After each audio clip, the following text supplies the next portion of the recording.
আজকে আমাদের উদ্দেশ্যটা কি বাবা? আজকে আমাদের উদ্দেশ্য হলো একটাই, আমরা সর্বক্ষণ চলি নিজেদের ভালো মন্দের কথা ভেবে, কিন্তু এখন আমরা যে বসেছি, এখন আমাদের উদ্দেশ্য হলো একটাই, যে গৌর গোবিন্দের লীলা কথা আমরা যে আস্বাদন করতে এসেছি, যিনি আমাদের ধরাধামে কৃপা করে নিয়ে আসলেন।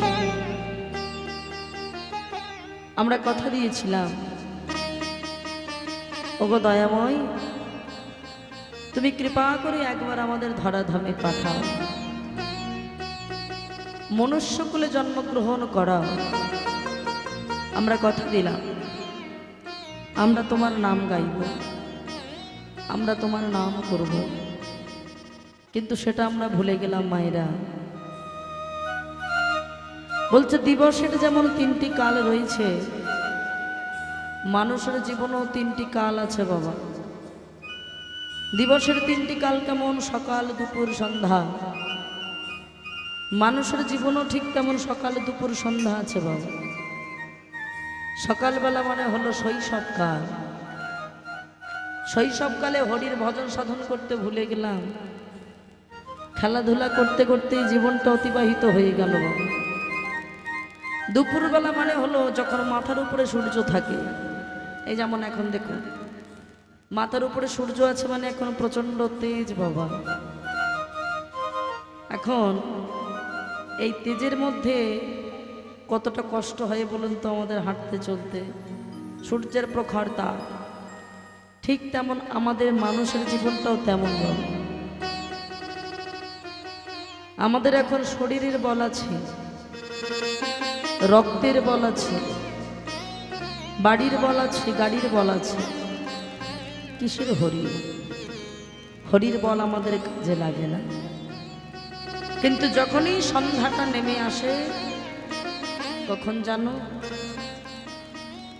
যখন আমাদের বার্ধক্য নেমে আসে, সূর্য যেমন অস্ত যায়, আমাদের জীবনটাও তেমন অস্তগামী হয় বাবা।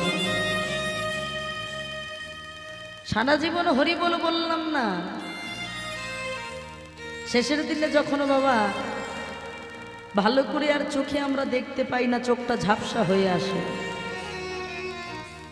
নিজের হাত দিয়ে অন্যটুকু আর মুখে ওঠে না, হাত দিয়ে লাঠি ধরতে পারি না, পা দিয়ে পথ চলতে পারি না, সেদিনই বলতে হয় হরি দিন তো গেল, সন্ধ্যা হলো, পার কর্ম মানে। বললো আগে থেকে তুই পাড়ের করে দিলি না, তুই এখন কেন পার হবি? সেটা তো সম্ভব নয়। পাড়ের কড়িটা তো আগে দিতে হবে, তবেই তো পার হবি, তার আগে নয়। তাহলে বাবা, এই যে আমরা হরিনামটা শ্রবণ করতে বসেছি, আমাদের উদ্দেশ্যটা কি? কলিযুগটা হলো পাপী ভরা, আর এই পাপীর জগতে আমরা যদি বাঁচতে চাই, একমাত্র উদ্ধারের পথ হরিনাম। যদি বলেন কি করে, মনে রাখবেন মা, গঙ্গার জলে নেমে যদি স্নান করি, আমাদের দেহের বাইরেটা ধুয়ে মুছে পরিষ্কার হচ্ছে,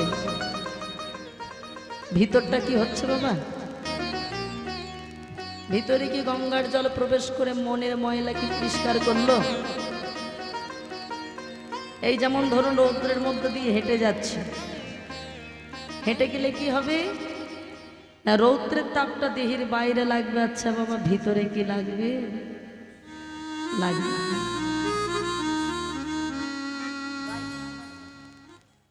আমাদের সনাতন ধর্মের নিয়ম আছে, দেখবেন মানুষ মারা গেলে মুখে আগুন দেওয়া হয়। কি বাবা দেওয়া হয়? তো আমাদের সনাতন ধর্মের নিয়ম আছে,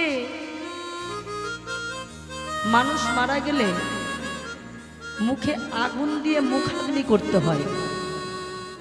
যদি সন্তানে বেঁচে থাকে খুব ভালো, না হলে অন্য কোনো আত্মীয়র ছেলে মুখাগ্নি করে দেয়। কেন বাবা মুখে আগুন দিতে হয়? কেন? আমরা বলতেই পারি আমরা দেখবেন অনেকে এটার বিরুদ্ধে যায় যে সন্তান হয়ে মা বাবার মুখে আগুন দেবে। মুখে তোর আগুনটা জোর করে চেপে ধরছে না বাবা, শুধু আগুনটা মুখে ছোঁয়ানো হয় হালকা। কেন না, আগুনের দ্বারা আমাদের মুখটাকে শুদ্ধ করে দেওয়া হয়। আগুনের দ্বারা সবকিছুই হয় বাবা, শুদ্ধতা একমাত্র আগুনেই। আপনি কোনো বড় পুজো করবেন, যজ্ঞ করবেন, আপনাকে হোম যজ্ঞ করতে হবে। হোম যজ্ঞ করলে আমাদের বলতে হবে অগ্নি দেবায় স্বাহা। তাহলে আমরা কি করলাম না, আগুনের দ্বারাই আমরা শুদ্ধ হলাম। আপনি পুজো করতে বসবেন, আপনাকে প্রদীপ জ্বালাতে হবে, ধূপ জ্বালাতে হবে, আগুন ছাড়া কিচ্ছু হবে না বাবা। কোনো কিছু একটা ভগবানের জন্য কোনো প্রসাদ নিবেদন করতে গেলে সেটাও আপনাকে পরিপাক করতে হবে, রন্ধনও করতে হবে, তার জন্যও আগুন লাগে। তা বলছে আমরা বেঁচে থাকাকালীন যদি হরির নামটাকে আশ্রয় না করি, তাহলে মরে যাওয়ার পরে ওর মুখটাকে শুদ্ধ করে দাও। আমাদের সনাতন ধর্মে আরও একটা নিয়ম আছে, যারা বৈষ্ণবের আচরণও করেন। বৈষ্ণব কুলে জন্ম নিয়েছি মানে আমি বৈষ্ণব হয়ে গেছি বিরাট, তা কিন্তু নয় বাবা।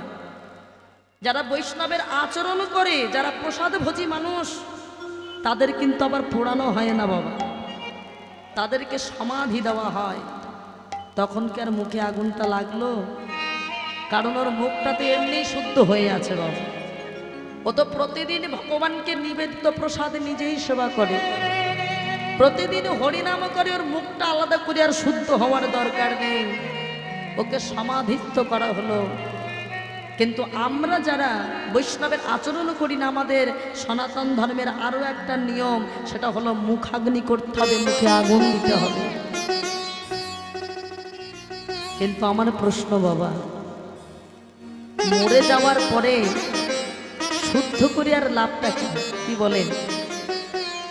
বেঁচে থেকেই যদি গোবিন্দের সেবায় যদি না লাগতে পারি, মরে গিয়ে কি সত্যিই কোনো লাভ আছে বাবা? কোনো লাভ নাই। তাই বেঁচে থাকাকালীন হরি নামটা আমাদের আশ্রয় করতে হবে। এই হরির নাম আশ্রয় করলে কি হবে? এই হরির নামটাকে যদি সঠিকভাবে আশ্রয় করতে পারি, আমাদের মনের মধ্যে যত কালিমা আছে সব ধুয়ে মুছে পরিষ্কার হয়ে যায়। তখনই আমরা প্রকৃত বৈষ্ণবে পরিণত হব। বৈষ্ণব হতে গেলে, হ্যাঁ গো বাবা, আমরা কাকে বৈষ্ণব বলবো? বৈষ্ণব কুলে জন্ম নিলেই কি সে বৈষ্ণব হবে? আমি ব্রাহ্মণ কুলে জন্মগ্রহণ করলাম, কোনোদিন গায়ত্রী মন্ত্র কি জিনিস জানলাম না, আমি কি ব্রাহ্মণ হলাম? মহাপ্রভু বলেছেন, মুচি হয়ে শুচি হয়ে যদি কৃষ্ণ ভজে, শুচি হয়ে মুচি হয় যদি কৃষ্ণ ত্যাজে। মনে রেখো, তুমি যদি হরির নাম আশ্রয় করতে পারো সঠিকভাবে, তুমি প্রকৃত বৈষ্ণব হবে। আমরা মনে করি বৈষ্ণব দেখে চেনা যায় কেমন? গলায় তুলসীর মালা থাকতে হবে, কপালে তিলক সেবা থাকতে হবে, তাই তো বাবা? মাথায় শিখা থাকতে হবে, পরনে গেরুয়া বসন থাকতে হবে। এগুলো পড়লেই নাকি বৈষ্ণব? হ্যাঁ গো মায়েরা, তাই যদি হবে, তাহলে শাস্ত্র সিদ্ধান্ত মতে শ্রেষ্ঠ বৈষ্ণবটাকে একটু ভালো করে মনে করেন তো। আমার মায়েরা কার মাথায় জল ঢালেন? মায়েরা শিবের মাথায়। আমার বাবা ভোলানাথ, তিনি হলেন শ্রেষ্ঠ বৈষ্ণব। একটু ভালো করে মনে করেন তো ভোলানাথের রূপখানা। ভোলানাথের গলায় কি তুলসীর মালা আছে বাবা? কি গো মায়েরা, আছে? কিসের মালা আছে? রুদ্রাক্ষের মালা। দেখুন, সেখানে কিন্তু তাহলে বৈষ্ণবের চিহ্ন মিলল না। এই যে আমরা কপালে তিলক সেবা করেছি, এটাকে বলা হয় অর্ঘ্যকুণ্ডক তিলক। ভোলানাথের কপালে এরকম তিলক আছে বাবা? ত্রিকুণ্ডক তিলক, সেখানেও বৈষ্ণবের চিহ্ন মিলল। আচ্ছা, মাথায় কি শিখা আছে? কি আছে বাবা? জটা, সেখানেও বৈষ্ণবের চিহ্ন মিলল না। পরনে কি আছে? গেরুয়া বসন আছে বাবা? কি আছে? বাঘের ছাপ, সেখানেও বৈষ্ণবের চিহ্ন মিলল না। তাহলে তিনি শ্রেষ্ঠ বৈষ্ণব হলো কি করে? বলে আমার বাবা ভোলানাথ তিনি আভরণী বৈষ্ণব ছিলেন না, মানে আমাদের মতো সাজা বৈষ্ণব নয় বাবা, তার ছিল আচরণটাই বৈষ্ণব। আচরণটা কেমন ছিল গো? আচরণটা এমন হতে হবে, ত্রিনাদপি শুনি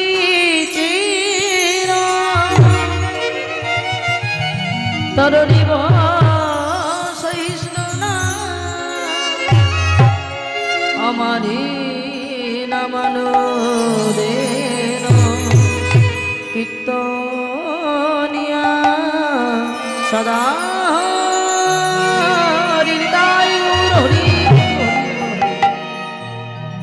ত্রিনাদপি ভাব আমাদের থাকতে হবে, তবেই সে প্রকৃত বৈষ্ণবে পরিণত হবে, তার আগে নয়।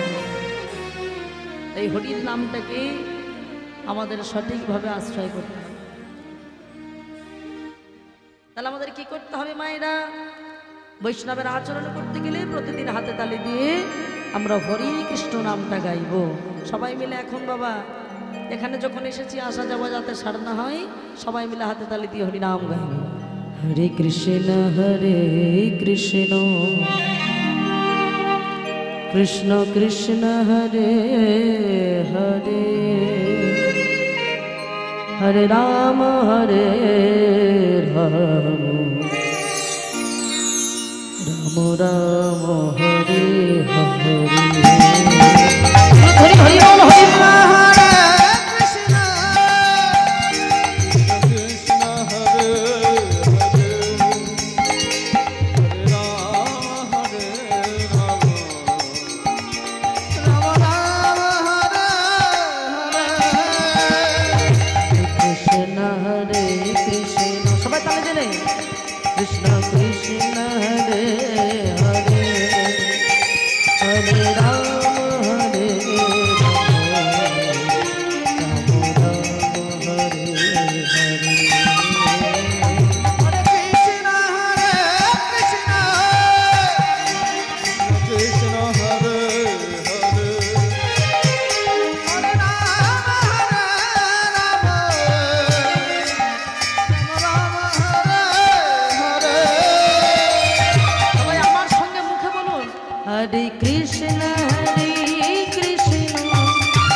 আশ্রয় করলাম।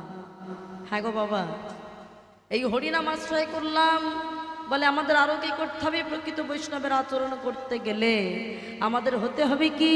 বলে ভগবান বললেন, শ্রীমদ্ ভাগবত গীতা জানিয়ে দিলেন, ভগবানকে পেতে গেলে প্রথম কারণ, তিনটি কারণ পেতে হবে, তিনটি উপায় অবলম্বন করতে হবে। ভক্তপদ ধূলি, ভক্তপদ ধৌত জল, ভক্তির ভুক্ত অবশেষ তীর মহাবল। ভক্তের চরণ ধুলি তাতেই মোর স্নান কেলি, তর্পণ মোর বৈষ্ণবের নাম, বিচার করিয়া মনে ভক্তিরস আস্বাদনে মধ্যস্থ ভাগবত পুরাণ। শ্রীমদ্ ভাগবত গীতা জানিয়ে দিল, ভগবানকে পেতে গেলে প্রথম তিনটি জিনিস প্রয়োজন। ভক্ত পদ ধূলি, ভক্তের পদ ধুলাটা আগে আশ্রয় করতে হবে। কারণ কথায় বলে, যদি পেতে চাও কিছু আগে হও নিচু। আগে আমাদের কিছু পেতে গেলে আমাদের নিচুটা হতে হবে। আচ্ছা, এখানে যে আমার বাবা মায়েরা বসে আছেন, যতজন সাধুগুরু বৈষ্ণব আছে, জনে জনে সবার পায়ে হাত দিয়ে কি প্রণাম করা সম্ভব বাবা? কিন্তু সহজ উপায় কি? যে আসনে আমরা বসেছি, এখানে কত কত ভক্তের পদধুলা পড়ে আছে না বাবা? কীর্তন শোনার প্রারম্ভে ওই ধুলোটা একটু হাত দিয়ে মাথায় দিতে হবে। যদি বলেন কেন, তার কারণ হলো একটাই মা, ভক্তের পদধুলাটা আমাদের বিশেষ প্রয়োজন। ভগবানকে পেতে গেলে এটাই হলো প্রথম উপায় বাবা।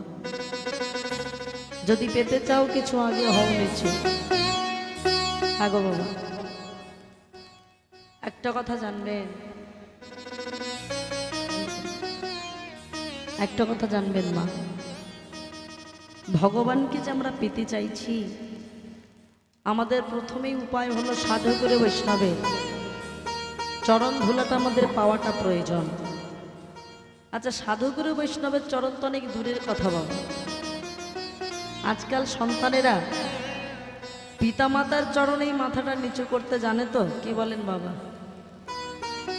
সন্ধ্যে সকালে পিতামাতার পায়ে হাত দিয়ে যে প্রণাম করতে হয় আজকাল সন্তান জানে বাবা?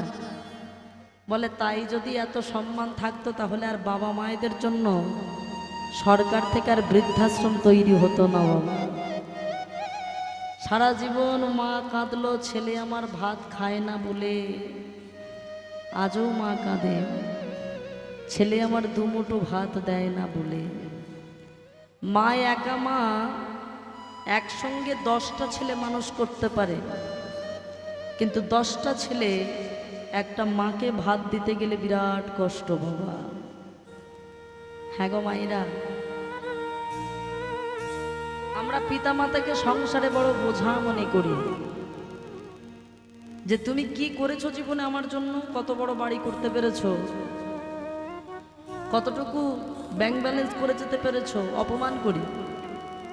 মা বাবা হওয়ার যোগ্যতা তোমার নেই, অপমান করি বাবা।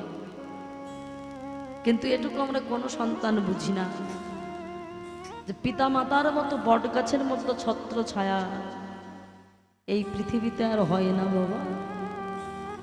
এই পৃথিবীতে সবাই আপনাকে বলবে ভালোবাসি ভালোবাসি, প্রত্যেকটা ভালোবাসায় স্বার্থ খুঁজে পাবেন, কিন্তু পিতামাতার ভালোবাসার, আমার গোবিন্দের ভালোবাসায় কোনো স্বার্থ নেই বাবা।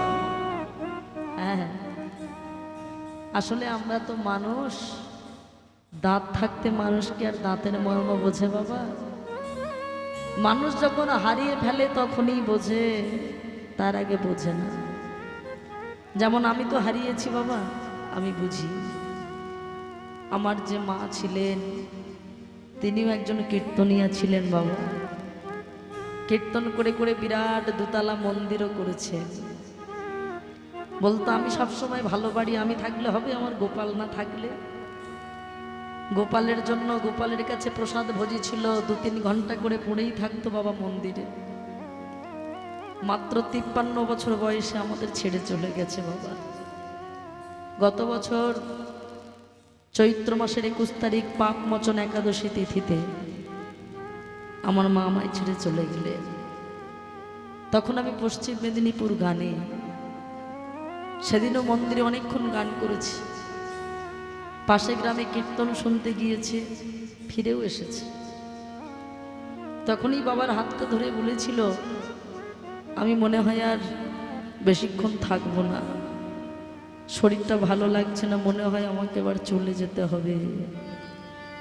আমার ছেলে মেয়ে দুটোকে দেখো, কোনো কষ্টও পাইনি বাবা, মাত্র 2 সেকেন্ডেই চোখ বন্ধ করলো। এতদিন আমি কীর্তনের আসরে বলেছি বাবা, আজ আপনারা কীর্তন শুনতে পাচ্ছেন, ভালো করে শুনে নেন মায়েরা। আপনি ভাবছেন আজ আমি শুনবো না, কাল আমি কীর্তন শুনবো, কাল তো আমাদের জীবনটা আর নাও আসতে পারে কি বাবা। এই যেমন আজ আমি কীর্তন গাইছি, কাল যে আমি কীর্তন গাইতে পারবো কোনো গ্যারান্টি আছে বাবা? কোনো গ্যারান্টি তো নাই। ঠিক তেমন আমার জীবনেও এটা সত্যি হয়ে গেল বাবা, মাত্র 2 সেকেন্ডেই আমার মা চলে গেলেন পৃথিবী ছেড়ে। আমাকে সবাই বলল মা ভালো আছে। তখন তো আমি গানে ছিলাম বাবা, পশ্চিম মেদিনীপুর। সবাই বলল মা ভালো আছে, কেউ তার বলেনি। যখন গেলাম বলল হসপিটালে আছে, মা ভালো আছে, গেলাম তখন দেখলাম মা আর নেই। সত্যি কথা কি জানেন বাবা, মা বেঁচে থাকাকালীন একটা কথা বলতো, শোনো মা, সারা জীবন হয়তো আমি থাকবো না, কিন্তু যে কীর্তন আমি তোমায় শিখিয়ে দিয়ে গেলাম, এই কীর্তনের মধ্যে থেকে তুমি অনেক হাজার হাজার বাবা মায়ের ভালোবাসা তুমি পাবে। এটা তো সত্যি বাবা। আজকে যদি কীর্তনটা না শেখাতো আমার মা, তাহলে আপনাদের মতো হাজার হাজার বাবা মায়ের ভালোবাসা তো আমি পেতাম না বাবা। আর এটা তো ঠিকই, আজকে যে আপনি আমি আমাদের মধ্যে যে ভালোবাসাটা, আপনারা যে ভালোবাসাটা আমাকে বেশি এখানে বসে আছে, এই ভালোবাসায় সত্যিই তো কোনো স্বার্থ নেই বাবা, বিনা স্বার্থেই তো বসে আছে। তাহলে এমন গর্ভধারিণী মা যদি না থাকতো, আমার তো এই ভালোবাসাটা আমার পাওয়া হতো না বাবা। তাই এটুকুই বলবো, জীবনে সবাইকে ভুলে গেলেও পিতামাতার চরণটা কখনো ভোলা চলবে না বাবা। যারা জীবনে দিতে জানে কিন্তু নিতে জানে না, যাদের ভালোবাসায় কখনো কোনো স্বার্থ থাকে না, প্রতিদিন সন্ধ্যা সকালে গুরুজনের পায়ে হাত দিয়ে প্রণাম করলে যে জীবনে কি পাওয়া যায়, তা মহাভারতের যুধিষ্ঠির তা প্রমাণ দিয়েছিল বাবা। কুরুক্ষেত্রের যুদ্ধটা যখন 2 দিন বাকি, যুধিষ্ঠির গিয়েছিল তার জেঠিমার কাছে। জেঠিমাটা কে বাবা? ওই যে যার 100টা ছেলে আছে না, গান্ধারী। গান্ধারীর সম্মুখে গিয়ে দাঁড়িয়েছে, বড় মা, বড় মা, আমি তোমার যুধিষ্ঠির এসেছি, আমি তোমার কাছে একটা জিনিস চাইব বড় মা, আমায় একটু দেবে। কেন এসেছিস? সবাই জানে তোরা আমার শত্রু, কারণ আমার 100টা ছেলের সঙ্গে তোদের 5 ভাইয়ের যুদ্ধ হবে। সবাই জানে আমিও তোদের শত্রু, তাহলে কেন এসেছিস? বড় মা, তুমি আমাকে শত্রু ভাবলেও আমি তোমায় ভাবি না। কেন জানো? সবাই বলে সংসারে যারা জেঠিমা হয় তারা নাকি বড় মা হয়, কি গো মায়েরা, তাই তো?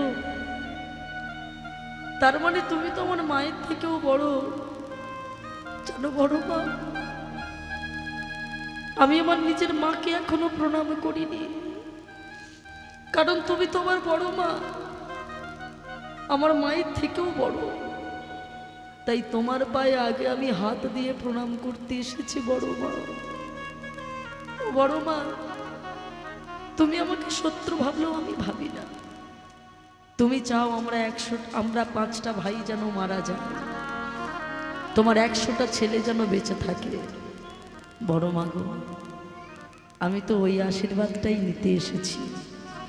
তুমি আমাকে একটু আশীর্বাদ করো না, যেন ওই কুরুক্ষেত্রের মাঠে যেন আমার মৃত্যুটাই হয়। শুধু তাই নয়, আমি এ জন্মে যেমন কৃষ্ণ ভক্ত হয়ে বেঁচে আছি, আগত জন্মে আমি যেন আমার কৃষ্ণ ভক্ত হয়ে জন্ম নিতে পারি। তাই গৌর হরি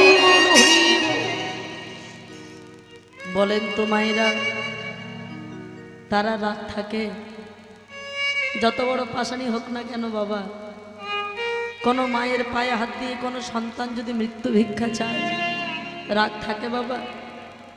গান্ধারী তাড়াতাড়ি করে যুধিষ্ঠিরকে বুকের ভিতরে জড়িয়ে ধরেছে। যুধিষ্ঠির, আমি তোকে শত্রু বলে দূর করে তাড়িয়ে দিতে চাইছি, আর তুই আমার পায়ে হাত দিয়ে মৃত্যু ভিক্ষা চাইলি বাবা। বেশ, আমি তোর বড় মা হয়ে আমি তোর মাথায় হাত দিয়ে আশীর্বাদ করছি বাবা, এই যুদ্ধে তোর মৃত্যু হবে না। এই যুদ্ধের কি পরিণতি হবে জানিস? এই যুদ্ধের পরিণতি হবে ধর্মপক্ষের হবে জয়, অধর্মের হবে নিশ্চিত পরাজয়। নিতাই গৌর হরি। হ্যাঁ গো মায়েরা, গান্ধারী খুব ভালো করে জানতো তার নিজের 100টা ছেলে অধর্মের হয়ে লড়াই করছে, ধর্মের হয়ে লড়াই করছে পঞ্চপাণ্ডব। তা সত্ত্বেও মা হয়ে মুখ থেকে আশীর্বাদটা বার হয়ে গেল, ধর্মের হবে জয়, অধর্মের হবে পরাজয়। কেন বলেন তো? ওই যে একটু আগে কথাটা বললাম না বাবা, যদি পেতে চাও কিছু আগে হও নিচু। নিচু হয়ে যদি আশীর্বাদটা না চাইতো এই আশীর্বাদটা পেত বাবা? যেই না চলে যাচ্ছে আশীর্বাদ তো পাওয়া হয়ে গেছে। ভগবান পিছনে দাঁড়িয়ে মুচকে মুচকে হাসছে। যুধিষ্ঠির, আমি জানতাম আমি হয়তো সব থেকে বেশি বুদ্ধিমান, এখন তো দেখছি তুমি আমার থেকেও বেশি বুদ্ধিমান। আরে বাবা, সবাই তো পরীক্ষা দিয়ে পাশ করে, তুমি এখনো পরীক্ষাই দিলে না, অথচ তোমার রেজাল্ট আউট হয়ে গেছে। হ্যাঁ, এখনো যুদ্ধ হলো না, অথচ যুদ্ধের ফলাফল ঘোষণা হলো। গান্ধারীর মুখ থেকেই ফলাফল ঘোষণা হলো, ধর্মের হবে জয়, অধর্মের হবে পরাজয়। আমরাও তেমন সনাতন ধর্মের মানুষ বাবা, আমাদের কি করতে হবে? বলে হাতে করো কাম, মুখে করো নাম। মুখে আন কথা না বলে সদাই সর্বদাই তোমরা হরি বলো, বলো তোমরা হরি নাম করো। সবাই মিলে গাইব মায়েরা। আজকে যখন এই দিন আমাদের উপস্থিত হয়েছে, সুন্দর একটা দিনে সবাই হাতে তালি দিয়ে গাইব, পথ চলিতে আর ভুলিতে তোমরা গাহো গাহো কৃষ্ণের নাম, মধুর নাম, হরি নাম। হরি হরি বল, হরি বল।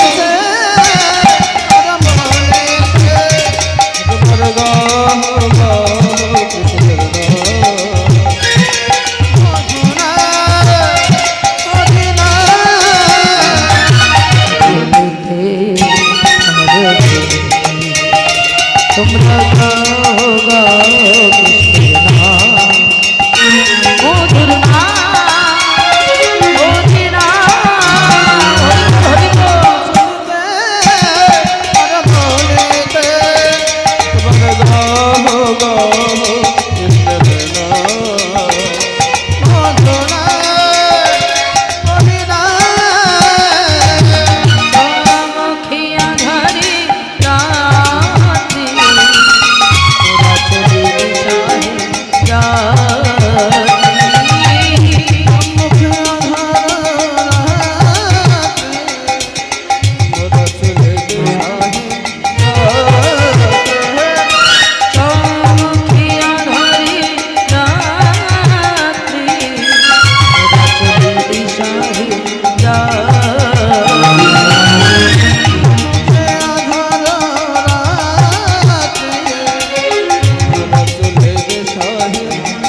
তাই মায়েরা আজকে যদি সেই গৌর হরি আমার না আসতো, এই রাধা কৃষ্ণ প্রেম ভাবরস আমরা কি কিছুই জানতে পারতাম? কলিযুগের মাটিতে ভগবান গৌর রূপে আসলেন, তবেই না জানলাম মধুর বৃন্দ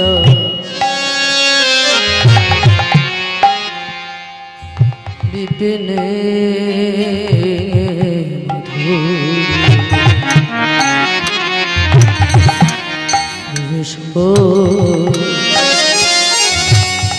চতুরীশা মধুর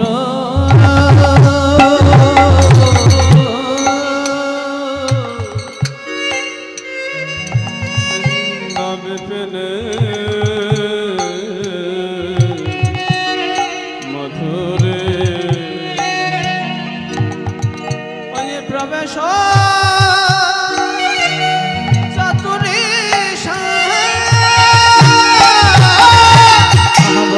যুবতী ভাবের ভাতি শক্তি হইত শক্তি হইত হরি বল হরি বল হরি বল।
যুবতী শক্তি হইত